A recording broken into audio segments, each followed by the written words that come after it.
তো পুজো আসছে গাইস, বাঙালিদের সর্বশ্রেষ্ঠ উৎসব। ৩৬৫ দিন পর আবার পুজো চলে আসছে, আর মাত্র হাতে গোনা রয়েছে কয়েকটা দিন। তারপরে আবার আমরা পুজো মেতে উঠবো। তো আমাদের লাইফে যতই দুঃখ থাকুক না কেন, বাঙালিদের কাছে এই পুজো শব্দটা, যে পুজো আসছে, এই জিনিসটা যে কতটা আনন্দ দেয়, সব কিছুর প্রবলেমের মনে হয় যে একটাই মাত্র ওষুধ এখন, সেটা হচ্ছে পুজো আসছে। আমরা বাঙালি ভাই, আমাদের কাছে পুজোর অনুভূতি হচ্ছে আকাশ সমান। তার কারণ হচ্ছে দুর্গাপুজো বাঙালিদের সর্বশ্রেষ্ঠ উৎসব। তো চলো আজকে এই পুজো নিয়ে কিছু কথা বলবো। ওর মধ্যে কি অনুভূতি কাজ করে এই পুজোর আগের দিনগুলো এবং পুজোর 5টি দিন।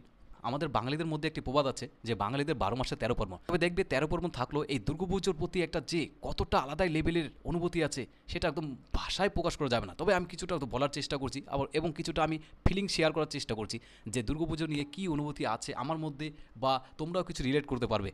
পুজোর 1 মাস আগে থেকে প্রকৃতি জানান দেয় যে মা আসছে। তো প্রকৃতি কীভাবে জানান দেয়, দেখবে যে আকাশে মেঘগুলো একদম তুলোর মতো ছড়িয়ে ছিটিয়ে রয়েছে এবং অসম্ভব সুন্দর লাগে। তারপর দেখবে শরৎকাল পড়ে যায় আর চারিদিকে সুন্দর কাশফুল ফুটে ওঠে, যেগুলো হচ্ছে মৃদু হালকা বাতাসে উড়ে। এটাই হচ্ছে প্রথম চিহ্ন যে শরতের আকাশ, এদিকে কাশফুল।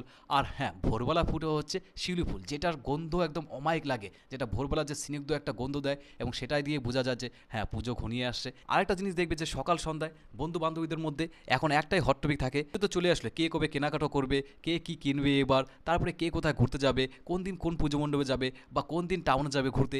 এইসব একটা দারুণ টপিক, এবং এইসব যে একটা অনুভূতি দেয়, এইসব যে একটা ফিলিংস, যেটা একমাত্র বাঙালিরাই বুঝতে পারবে যে কতটা খুশির ইম্প্যাক্ট ফলে আমাদের লাইফের উপরে। আর আরেকটা জিনিস ফিল করবে, পুজোর 5টা দিন কিন্তু আমাদের কারো বার মনে থাকে না, সোমবার নাকি মঙ্গলবার নাকি বুধবার, ষষ্ঠী, সপ্তমী, অষ্টমী, নবমী আর বিজয়া দশমী।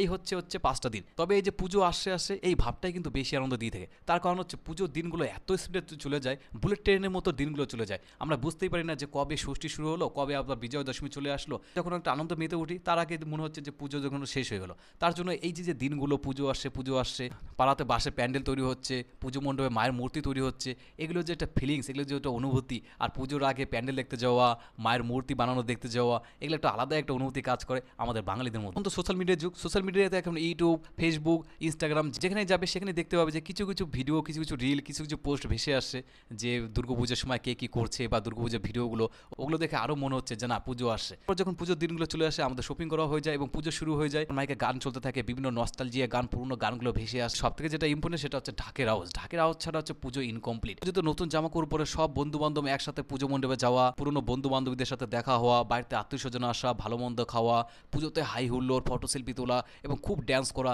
এইসব নিয়ে একটা আলাদাই একদম জগৎ আমরা তৈরি করে থাকি এই পুজোর 5টা দিন। আর হ্যাঁ, পুজোতে তো সবাই আমরা সবকিছু ভালো মন্দ খাই, তবে সব থেকে বেশি আকর্ষণ যেটা, সেটা হচ্ছে নারকেলের নাড়ু। তবে পুজো নিয়ে যে আমাদের মধ্যে যে ফিলিংস আছে আমাদের বাঙালিদের মধ্যে, ভাষাও কম পড়ে যাবে এই পুজোর 5টি দিনের যে অনুভূতি। তো চলো আজকের পুজো ভিডিও পার্ট অন এইটুকুই, দেখা হচ্ছে নেক্সট কোনো ভিডিওতে। আর হ্যাঁ, এরপরে ভিডিওটা আসবে শহরের পুজো আর গ্রামের পুজো, এই দুটো পুজোর মধ্যে কি ডিফারেন্ট আছে সেটা আমি তোমাদের কাছে তুলে ধরবো। তার জন্য তোমরা অবশ্যই সাবস্ক্রাইবটা করে নিও আর ফলোটা করে নিও। চলো খুব তাড়াতাড়ি দেখাচ্ছে। আর হ্যাঁ, আর একবার বলে দিচ্ছি, পুজো আসছে গাইস।